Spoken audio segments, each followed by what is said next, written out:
किसी समय की बात है, एक घना और हरा भरा जंगल था जहां पर तमाम तरह के जीव जंतु रहते थे। इस जंगल में एक छोटे से गांव में चींटियां रहती थीं और उनके पास एक बहुत ही शानदार समुदाय था जो हमेशा मिलकर काम करता था। चींटियों का जीवन हमेशा ही व्यवस्थित और अनुशासित था। वे हर मौसम की कठिनाइयों के लिए तैयारी करती थीं। उनका मुख्य उद्देश्य था कि हमेशा अपने भविष्य को सुरक्षित रखें, और यही कारण था कि वे पतझड़ और सर्दी के मौसम के लिए आवश्यक सामान इकट्ठा करने में व्यस्त रहती थीं। इसी जंगल में एक टिड्डा भी रहता था जो एक मजेदार और आरामदायक जीवन जीता था। वह हमेशा मौसम के बदलाव का इंतजार करता था और किसी तरह के संकट से दूर रहने की कोशिश करता था। वह अपनी जिंदा दिली और मस्ती में ही खुश रहता था, लेकिन उसने कभी यह नहीं सोचा था कि आने वाले समय में उसे इस आराम का खामियाजा भी भुगतना पड़ेगा। एक दिन जब पतझड़ का मौसम आ गया था और जंगल में शरद ऋतु का रंग फैल गया था, चींटियां पूरी तरह से तैयारी में जुट गई थीं। वे सूखे पत्तों, खाद्य पदार्थों और लकड़ी की छड़ियों को जमा कर रही थीं ताकि सर्दी के मौसम में उन्हें कोई परेशानी न हो। वे बड़े ही व्यवस्थित तरीके से काम कर रही थीं। हर चींटी जानती थी कि उसके हिस्से का काम क्या है और सभी मिलकर उस काम को खत्म कर रही थीं। उनकी मेहनत और संकल्प का कोई तोड़ नहीं था। वे जानती थीं कि ठंड का मौसम मुश्किलें लेकर आएगा और इससे निपटने के लिए आज ही मेहनत करनी जरूरी है। इसी समय टिड्डा पेड़ के नीचे आराम से लेटा हुआ था। सूरज की गर्मी में उसकी नींद खुली और उसने देखा कि चींटियां बड़ी तेजी से काम कर रही थीं। वह थोड़ा हैरान हुआ और सोचने लगा कि ये लोग इतनी मेहनत क्यों कर रहे हैं, और क्या ऐसा कोई कारण है जिसे वे जानते हैं, जबकि वह तो आराम से धूप में लेटकर मजे कर रहा था। उसकी जिज्ञासा बढ़ी और वह अपनी पूरी कहानी के साथ चींटियों के पास गया। टिड्डा ने एक चींटी से पूछा, तुम लोग इतनी मेहनत क्यों कर रहे हो? यह समय आराम करने का है। आखिरकार मौसम बहुत अच्छा है। तुम लोग क्यों अपनी ऊर्जा बर्बाद कर रहे हो? चींटी ने मुस्कुराते हुए उत्तर दिया, हम सर्दी के मौसम के लिए तैयारी कर रहे हैं। अब हमें सब कुछ तैयार करना होगा ताकि जब ठंड का मौसम आए तो हमें परेशानी ना हो।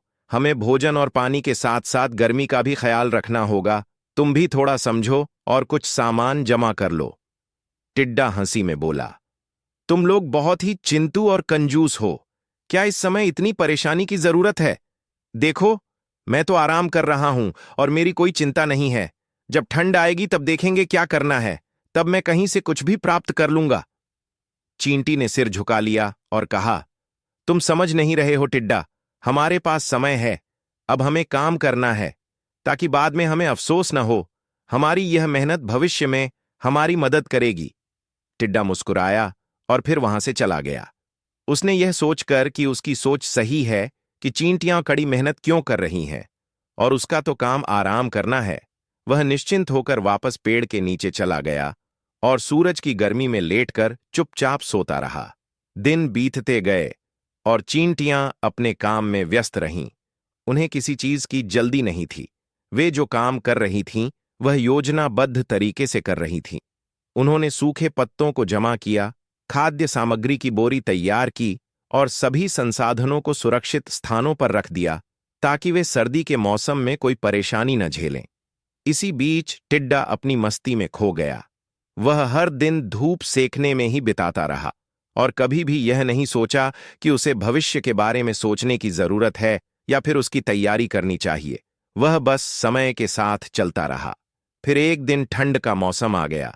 सुबह सुबह बर्फ की हल्की परत जमी हुई थी और सर्दी का एहसास होने लगा। टिड्डा जब अपनी नींद से जागा तो देखा कि मौसम बहुत बदल चुका था और अब उसे बाहर जाकर भोजन की तलाश करनी थी। लेकिन वह हैरान था क्योंकि उसे कहीं भी खाने पीने की चीजें नहीं मिलीं। उसने सोचा कि कहीं ना कहीं उसे जरूर कुछ मिलेगा और वह इधर उधर भागा, लेकिन कहीं भी भोजन नहीं मिला। उसे समझ में आ गया कि उसकी सारी गलती अब सामने आ चुकी थी। उसे चींटियों की मेहनत और तैयारी की अहमियत का एहसास हुआ। वह भूखा और निराश होकर चींटियों के पास गया और उनसे मदद की विनती की। मैंने जो किया वह गलत था। मुझे मदद चाहिए। क्या तुम मुझे कुछ खाने के लिए दे सकती हो? चींटी ने उसे देखा और कहा, हमने तुमसे पहले ही कहा था कि तुम्हें तैयारी करनी चाहिए थी। लेकिन तुमने हमारी बातों को मजाक में लिया। अब देखो, हम तैयार हैं और तुम भूखे हो। तुम्हें अब पछताने से कुछ नहीं होगा, लेकिन हम तुम्हारी मदद करेंगे। चींटियां उसे अपने घर ले गईं और उसे कुछ खाना दिया। टिड्डा धन्यवाद कहते हुए खा रहा था और सोच रहा था कि काश उसने पहले ही अपने काम को गंभीरता से लिया होता। इस घटना के बाद टिड्डा ने सीखा कि समय का मूल्य बहुत ज्यादा होता है और हमें समय का सही उपयोग करना चाहिए। आने वाले कल के लिए आज ही तैयारी करनी चाहिए। कहानी की सीख: समय किसी का इंतजार नहीं करता है। हमें हमेशा अपने भविष्य के लिए तैयार रहना चाहिए।